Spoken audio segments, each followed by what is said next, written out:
नमस्कार. आवाज जनता कीमध्ये आपले स्वागत आहे.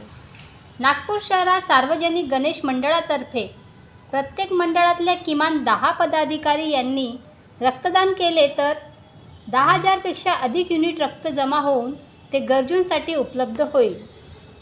जिल्हा प्रशासन, पोलीस विभाग, महानगरपालिका व गणेश मंडळ यांच्या संयुक्त विद्यमाने आज विदर्भ इन्फोटेक प्रायव्हेट लिमिटेडच्या राजा गणेश उत्सव मंडळ यांच्या संयुक्त विद्यमाने गायत्री नगरी येथे रक्तदान शिबिराचे आयोजन करण्यात आले.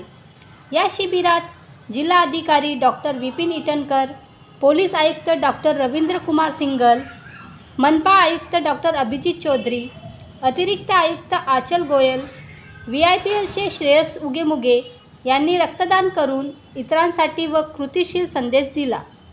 धन्यवाद.